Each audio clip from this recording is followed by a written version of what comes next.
Приветствую, друзья! О компании Rose Technics многие из вас знают по их весьма недурственным ТВС-наушникам. Однако делают они еще и проводные решения и даже стационарные ЦАПы. Сегодня, например, мы рассмотрим одну из их бюджетных проводных моделей с незамысловатым названием Star City 5 Pro. Базируется которая на 10-мм динамике и двух балансных излучателях. В качестве коннекторов используется многими уже подзабытое MMCX соединение, а по направленности производитель говорит о студийном мониторинге, классике, вокале и популярной музыке. Вот с этим мы и будем с вами разбираться. Собственно, поехали! Коробка на вид простенькая, но с гордой надписью Hi-Fi и MMCX. Последними я не стал бы так хвалиться, вилочка на деле куда надежнее.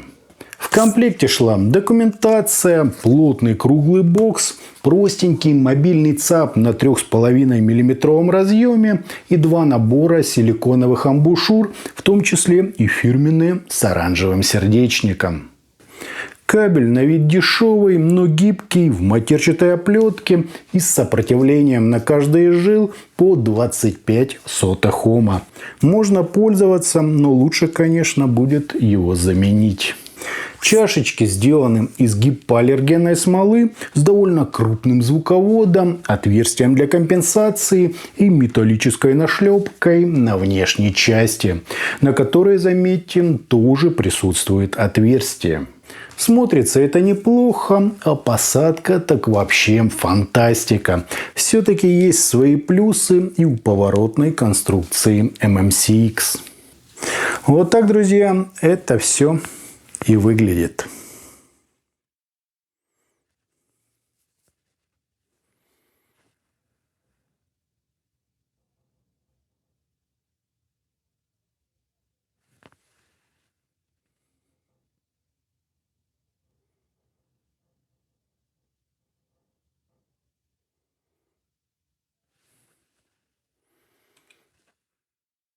ЦАП, очевидно, собран на микросхеме CX1993 с более-менее удобоваримой выходной мощностью. Из характеристик он поддерживает 32 бита 384 кГц и показывает довольно-таки неплохие результаты теста. Почти идеально ровную АЧХ, шумы по большей части на минус 156 дБ, прекрасный динамический диапазон и искажения на уровне минус 120 дБ для гармонических и минус 123 дБ для интермодуляционных. То есть THD плюс N здесь составляет всего 0,25%. Что сказать, в техническом плане это довольно-таки хороший чип и выполнено все предельно аккуратно. У наушников очень быстрый импульс, незначительные расхождения между каналами и искажения в пике, достигающие всего 0,2%, что просто замечательно. Фаза нормальная, а водопады на 30 и 60 дБ вы можете увидеть на соответствующих графиках. По АЧХ же низкие частоты приподняты на 6 дБ с мягким таким переходом на середину, чуть более выраженная область разборчивости, пик имитации ушной раковины, еще один на псевдодетализации и потихоньку так убывающие верха с обрывом на 15 кГц. Семгод EVO300 они более-менее сопоставимы, за исключением доминирующего пика на 7 кГц. Дуну Titan S2 еще ближе, но тоже не такие агрессивные в области бриллианса. Ну и на закуску Сивгаки, у которых 7 кГц наоборот инвертировано. Настройка в целом нормальная, однако акценты нам, очевидно, еще аукнутся. Бас у наушников достойный, он сочный, глубокий, с меру выраженными текстурами и неплохим ударом. Серединка кажется полной, естественной, без свойственного многим конкурентам перекоса в светлую сторону, с приятной мелодикой, выразительностью и той самой аналоговой мягкостью. И вот тут, друзья, лично мне хотелось бы поставить жирную точку. Виной всему, естественно, колкие, агрессивные и немного заглушенные верха.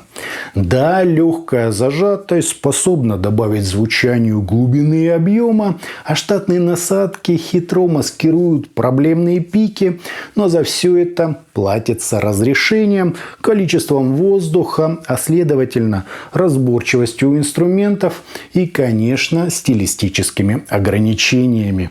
Ни о какой классической музыке здесь и речи быть не может. Тем более, что и пространство сцены в глубину тут, я бы сказал, чисто номинальное.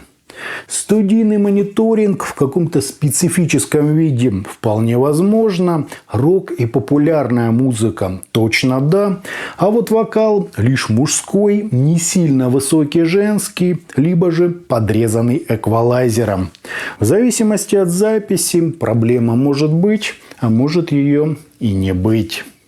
В сравнении с вот только рассмотренными нами Симгот EV300 и Дуну Титан S2, герой обзора попроще на верхах, не такие натуральные и не особо техничные. Хотя прорисовка у Star City довольно высокая, в нижней части они, на мой взгляд, богаче и ровнее, есть тот самый жирок, музыкальность и неплохая такая артикуляция. Если же сравнить их с другим чудом современной мысли 7 Гц 5, то последний еще глуше, тоньше и с явно выраженными сибилитивными призвуками. На фоне Nice HCK NX7 MK4 герой обзора куда детальнее и четче, а против чисто планарных Tin Hi-Fi Dudu менее требовательны к мощности источника, сочнее, объемнее и гораздо эмоциональнее. То есть в своем сегменте они чем-то лучше одних и чем-то хуже других наушников. Не рекордсмены, но слушать их вполне можно. Да, мне нравится полнота их звучания, чудесные низкочастотные вибрации, ровненькая середина и относительно бесшовное сочленение драйверов. Но в сложных, хорошо записанных вокальных произведениях высокие, так сказать, дают о себе знать. Плюс в металле все пики как на ладони, пересвечивая перкуссию и подчеркивая всевозможные тарелочки. Итогом наушники Star City 5 Pro от компании Rose Technics приятно смотрятся, удобно сидят, довольно неплохой, хотя и простенький ЦАП в комплекте, минимальные искажения, очень быстрый импульс и в целом приличная настройка АЧХ. Звучит модель сочно, объемно, с вполне достаточным разрешением, высокой динамикой и неплохим вовлечением в материал. Низ и середина тут прямо вот ровно, как я люблю. А вот верха немного заглушенные, колкие и агрессивные по своему характеру. Стилистически я бы ориентировал их на рок-электронику и всякую популярную музыку. Пространство сцены здесь в своем номинальном состоянии, что не дает нам до конца ощутить масштаб и глубину у джазовых, симфонических или других академических произведений. В целом неплохо, но я бы брал такое только на распродажах. А у меня, друзья, на этом все. Это была модель Rose Technics Star City 5 Pro. Не забывайте, что у нас есть группы ВКонтакте и Телеграме. Обязательно на них подпишитесь. Всем, друзья, добра!